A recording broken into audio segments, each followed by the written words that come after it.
રાજ્યના આરોગ્ય મંત્રી પ્રફુલ પાનસરિયાએ પાલિતાણાની હોસ્પિટલમાં તાજેતરની મુલાકાત દરમિયાન હોસ્પિટલ માટે મંજૂર કરવામાં આવેલી 2.55 લાખ લીટરની ક્ષમતાની ભૂગર્ભ પાણીની ટાંકી સ્થળ પર ન હોવાનું ધ્યાનમાં આવતા સમગ્ર મામલે ગંભીર નોંધ લીધી હતી.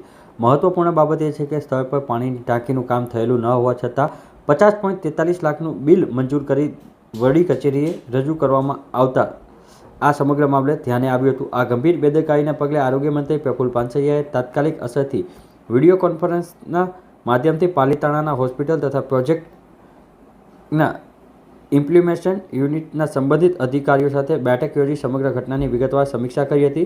બેઠક દરમિયાન બિલ મંજૂરી પ્રક્રિયામાં જવાબદારી નિભાવનાર અધિકારીની ભૂમિકા ગંભીર નોંધ લેતા આરોગ્ય મંત્રી બિલ રજૂ કરનાર મેહુલ દવે ઇન્ચાર્જ કાર્યપાલ એન્જિનિયર અને એન.બી.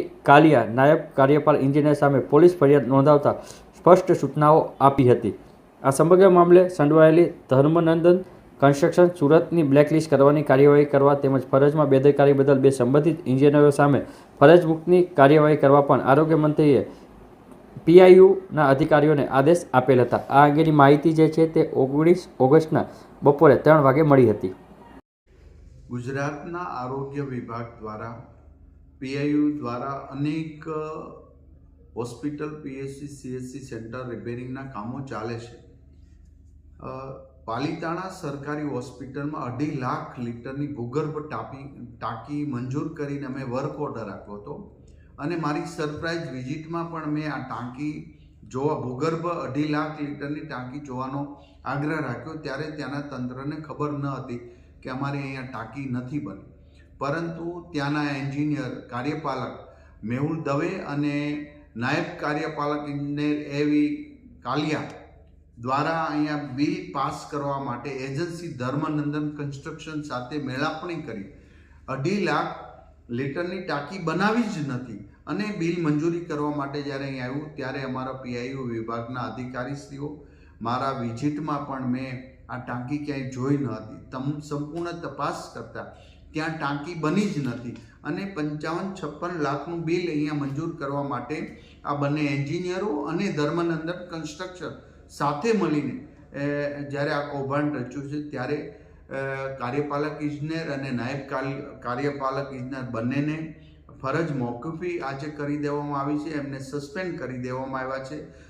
ધર્મનંદન કન્સ્ટ્રક્શન કંપનીની પર બ્લેકલિસ્ટ કરી દેવામાં આવી છે ને ધર્મનંદન કંપની, મેહુલ દવે અને એન.બી. કાલિયા આ ત્રણેય પર પોલીસ કેસ કરવાની મેં મારા વિભાગને સૂચના આપી છે. માટે બધી જ જગ્યા પર ચાલતા કામોમાં કોઈ પણ ગુણવત્તામાં કંઈ પણ કચાશ કરશે તો પણ દંડ થશે અને સસ્પેન્ડ થશે, બ્લેકલિસ્ટ થશે અને જેઓ બનાવીને આ રીતનું કૌભાંડ કરી રહ્યા છે એમને પણ દંડ આપવામાં આવી રહ્યો છે. ત્યારે આજે અમારી ટીમ કોઈ એવું ન સમજે કે નાના વિસ્તારની અંદર ચાલેલી કામગીરી એમ જ ચલાવી લેશું. અમે ગમે ત્યાં સરપ્રાઇઝ વિઝિટમાં જશું, આવું ગોતીશું અને અમે સરકારના પાયે સમાજ લોકોના પાયે પૈસાનો હિસાબ અમે આ લોકો પાસે માંગીશું. ગરીબ દર્દીઓ માટેની સવલતમાં આટલી મોટી ખરાબ વૃત્તિના લોકો જ્યારે આવું કામગીરી કરતા હોય ત્યારે સરકાર પણ સખ્ત એક્શન લેશે ને લેશે. હજી જે સારી કામગીરી કરે છે ને એનું અભિનંદન પાઠવું છું, પરંતુ બિલકુલ બનાવવાનું 2.5 લાખ લીટરની પાણીની ટાંકી બનાવ્યા વગર જ બિલ મૂકવું, આ તો ગંભીર એમનું કૃત્ય છે.